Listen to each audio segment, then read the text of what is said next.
So we're going to start by building the environment here, and then we can go into working on some of the effects work. We got a lot of little volumetric stuff and trees that we have to create as well. So this will be very hefty on the system, I'm sure, but let's go ahead and jump in. I already set up a blender scene that we can use. I'm going to set up the ground here, and we're just going to kind of like eyeball this a little bit here. Eyeball the perspective. I like to just get things roughly correct, you know. Obviously, we're going to be doing a lot of work on top of this, but just kind of getting the ground set up first is important. I'm going to drop in kind of a mountain here and use this as our rough layout.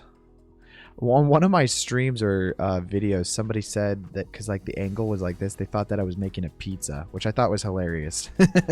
I'm like, well, I guess that kind of makes sense, right? Like, from this perspective, we're just making a big old pizza with the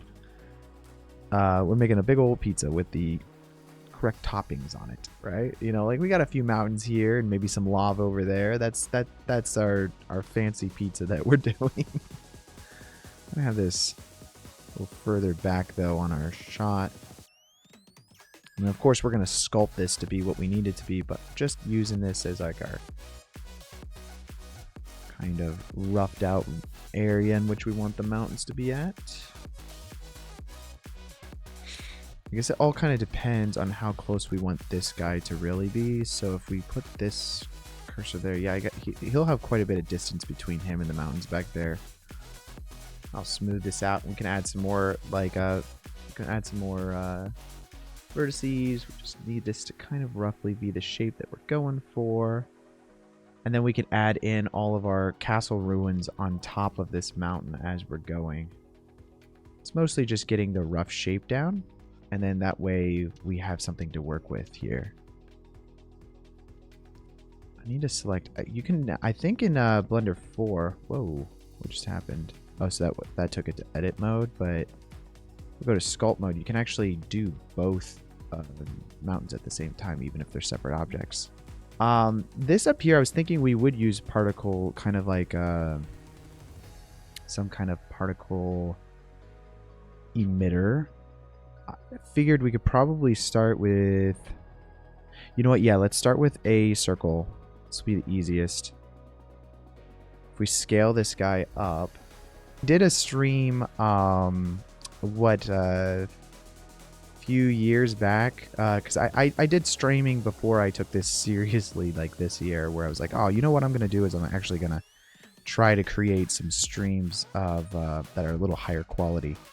And when I did that, I did have other people on the streams, and I actually had one where we were like doing co-stream at the same time. So now I'm going to go ahead and download some of these. I'm not going to do 4K resolution like we did last time. In fact, actually, I think I did 8K resolution. But that's not necessary. Cool thing is, all I have to do is I think I just have to hit Control-C to copy it. And then let's go ahead and paste that here. I'm going to take this, and then we're going to duplicate it. I'm just kind of creating my own castle pieces here. Ooh, arches. I like arches. And that's fine. And then we'll cover it up with like a tree and stuff. And then if we, let's see if we can kind of repurpose a lot of this. So I'm going to duplicate this over here. And this is going to be fine for here. There's a lot of fog, so we're not going to see probably the majority of this. But let's see. Go to camera view here. I'm going to just turn that off for a moment. Yeah, I wanted to do something like this because one of my favorite renders that we've done so far is the Dark Wizard Tower, like the little magic tower up on the top of the hill. That one was so much fun to make. Yeah, that goes into the mountain, and then we kind of don't see where it goes. That's fine. Also, throughout the whole scene, we're going to kind of want to have like rough terrain. I'm thinking got a lot of these like kind of stony pattern that's going to go throughout. Let's see, actually, they might have something here for that. They have like these might work. I'll just scale them down on the z-axis.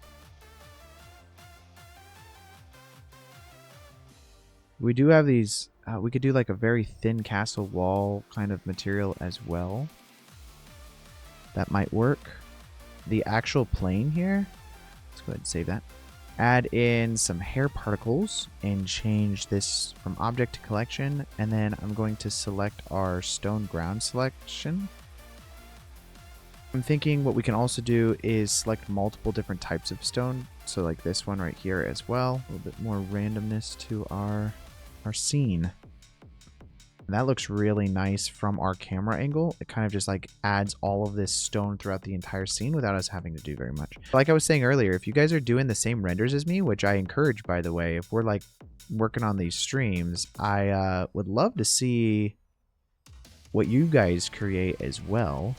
And then if you want, these project files will be up on Patreon later today, so you can also grab these and then make any adjustments that you want, and then feel free to send those in the Discord as well. Which, by the way, link of the Discord's in the description. And we could start dropping in some dead bodies. Let's add in dandelions, and then oh my god, way too much. And then that should work. So now we're only having. Yep, there we go. And then that way we're only having kind of like the dandelions pop up, and that's set to 1 right here on this other particle scatter. Let's do that. I think that's pretty nice. Let's go and duplicate to the other side here. I just want to start to add in a little bit more. Don't have to be featured. It's just kind of like part of the environment that we're doing. Okay, that's good. And then we'll do. I think that's pretty cool. I like that. And let's go ahead and import our dude into that. I already downloaded something. You guys can go find the same 3D model online or a similar model of your own preference. But this is like an STL file. It's for 3D printing. Is it going to work? Probably, more than likely. I feel like most of my rigs work, but this one is a very weird topology. Let's just take him over. Maybe we have a statue of like a... He's just like off in the distance. It's just a statue of yeah. Imagine that though. Like it's just him off into the distance behind like the runes and all that stuff. It's just a big stone statue of a knight. Although my animation that I did back in the day was a little different. We did lots of stop motion Legos rather than CG kind of animation stuff. Which was, had its own challenges, man. I think that was pretty nice there. We're gonna have to fix some of this cloth over here. It's flying off into the air, but we can fix that. Good, and then honestly, because it's a still, I'm gonna get away with this, and I don't care. We gotta clean this all up, and I don't wanna rig this character properly. So, let's select our main thing here. We can actually just apply our armature. We'll just say Alt-P. Clear parent and keep transform. Now we can delete the rig and it's its own like static mesh. Kind of clean this up. Again, cloth shouldn't have like a rigidness to it. From Action VFX's website, I think there is a link in the description to some different assets that you guys can grab from Action VFX. They've got a lot of great stuff. This will make it a lot easier on our system rather than us having to create independent volumetrics. I'm going to make sure that we can use a color ramp here just to add a little more contrast into the amount of gray that we're having in our scene. That way our fog is just a little bit more visible. That could just plug into the alpha because again, it's just taking kind of like the white values of that, and then depending on how much white there is whether or not it's putting it into the scene. Okay, great. And then now, of course, I can adjust all of the amount of blue that I want on this. Again, even a little more green is totally fine. We're just adding in a bit of atmosphere in front of our dude. And overall, I think that works pretty nicely. Our kind of effects that we're having for our big fog layer that we have here, I might even want this to be a little bit less. We'll half it. Don't want it lighting up the entire scene back here, although it is nice to have everything kind of backlit. So what I could do is Let's grab this light here. I think this light, and kind of just have that to this side. And so now we're going to have a little bit more yellow tint on the front of him. I'm thinking we don't want it too front facing, a little more side to give some shape to our overall scene, but also because the light is not coming from behind the camera.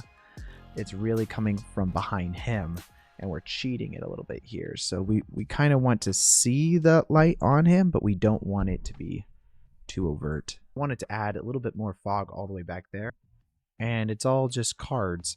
The only thing I have to worry about is that the fall off out here is the texture kind of like hits the edge here. This texture right here is probably 2048 by 1080. So let's go ahead and with our texture paint. But now if I do image, new image, we're going to call this fog matte 01. And I'm going to call 2048 by 1080 is the size of this specific texture. I'm fairly certain. Yeah, it is. And then that way I can actually paint the areas in which I want to see this fog.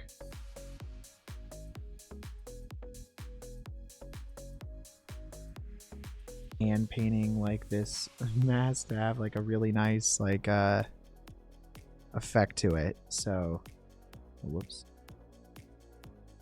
So now we could take this matte right here. I'm going to say image save. Let's go back to our layout and see how that fall off happens now.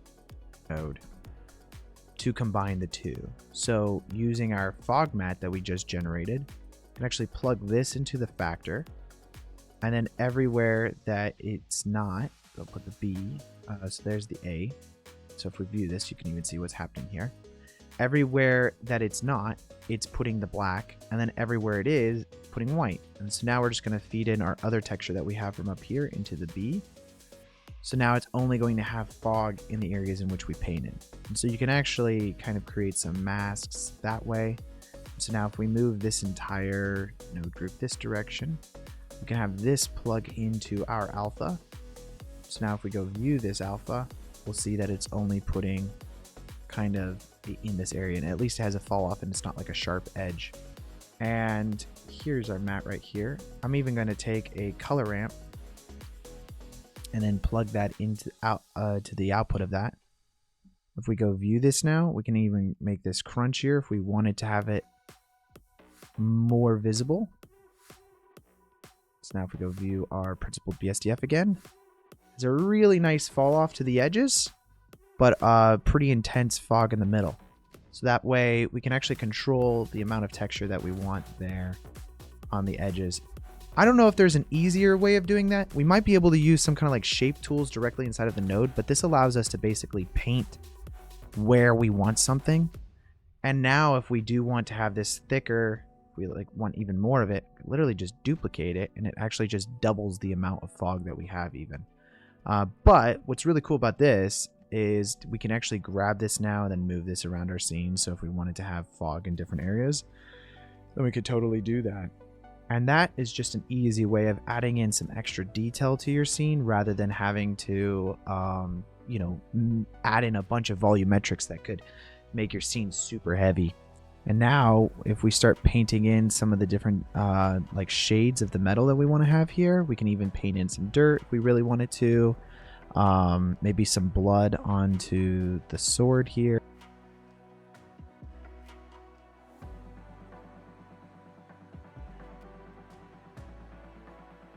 Poor thing, he's an orc, dude. Orcs are just bad. It's like the, you know, like in the Star Wars, how they basically just say, oh yeah, Sith are all bad, you know, don't feel bad about for them. We're going to use this as a mask with our other material. I kind of try to follow the crevices of his body as much as possible because that's how like blood would stream down. Why are the Sith bad? Because they have red lightsabers, dude. That's why the Sith are bad. I always thought like that was such a like a, oh yeah, he's bad because he has a red lightsaber was such a bad excuse. Maybe we were all wrong this whole time. The Sith were actually the good guys. They're trying to bring order and peace to the universe, but then the Jedi are out here trying to, with their propaganda, spreading like misinformation. It's like, why was Sauron bad in Lord of the Rings? Because the people we were following thought he was bad. Same with the Jedis. It's like the Jedi said that we shouldn't like the Sith, so that's why we don't like them. Well, I suppose Anakin going and murdering the kids was kind of a bit of a damper, right? Like that might have put a little bit of a damper on. And then color ramp here. Change the amount of contrast that we want on this whole thing. Probably. So now we've got our blood. It's just a very small detail. Okay, so here's the deal. I'm going to kind of now paint on some different areas here. I am thinking that, let's just focus on this a little bit better. You can have kind of a little more bronzy of a color here. Kind of darkening up the fringes here for the outside of this coat. Since Star Wars Legends is no longer canon, they should put Star Wars 7, 8, 9 in the same bucket. That's kind of what I thought. You know, here was my thing. I was like, hey, you want to know how Disney, and hey, Disney, if you're listening, this is actually a pretty sweet idea. If Disney wanted to make another $3 billion, right? Because they made $1 billion off of each one of those movies. All they have to do is say, hey fans, sorry, Star Wars 7, 8, 9, it's not canon anymore. We made a mistake.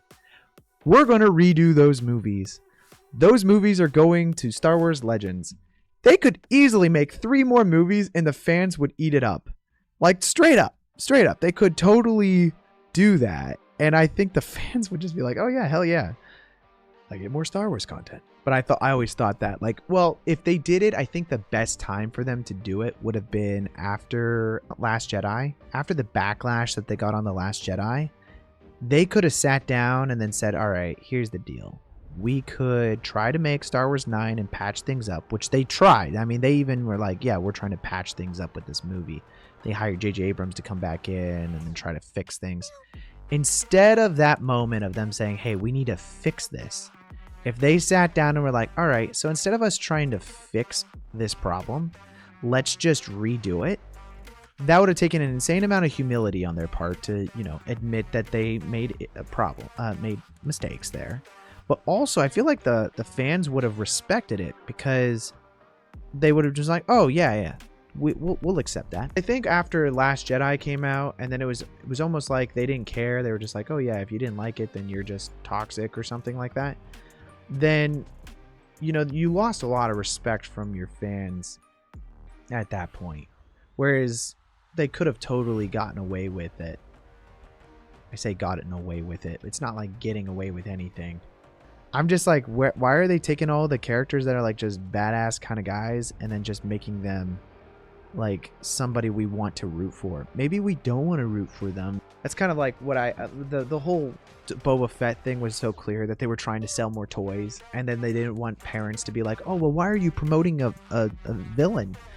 Because it's like now every villain, watch any film, any villain now in Star Wars. They had Cruella de Vil come out like last year or the year before, something like that.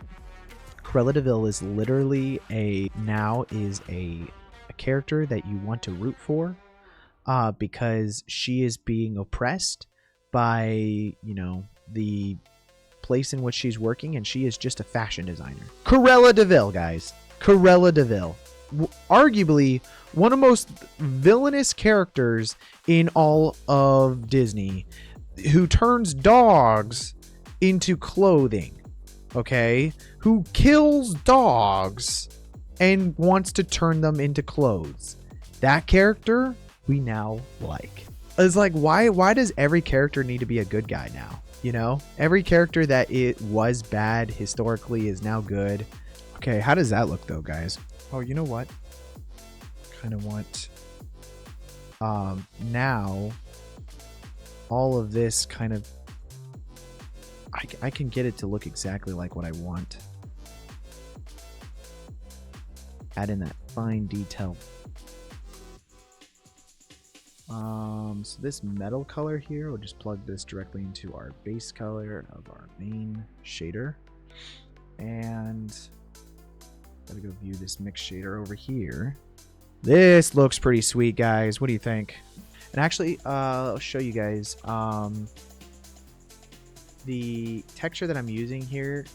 We are just feeding this into Blender. You can actually access these on the live stream. If you scroll down, you'll see that I have a Patreon here, and I've got over 50 different textures that you guys can grab. And they're different types of things. We've got crack, dust, fingerprints, residue, scratches, smudges, stains. These are all things that I've created. We've got 50 different textures, and I have 1K, 4K, and 6K versions of these.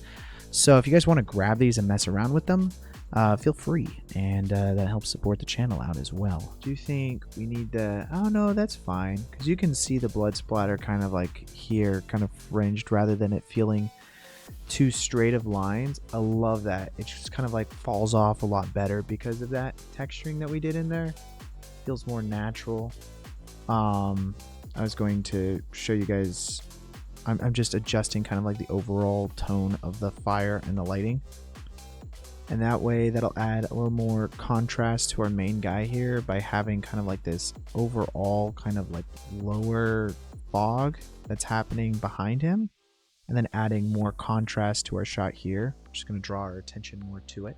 Probably going to render this out and see what it looks like in the comp, and then we can make some more adjustments. But I already like these clouds that we threw in there. It adds some more realism to the sky. Love that. Love that. There we go.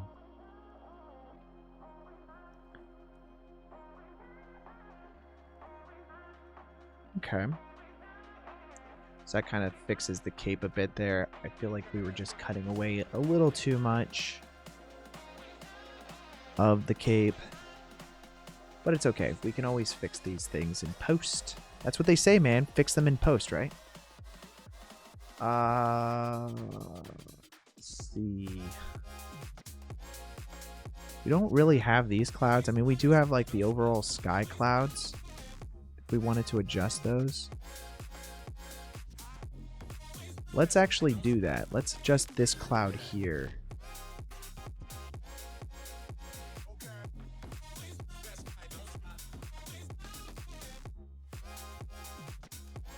I think all the way down here. Let's add in another grade node.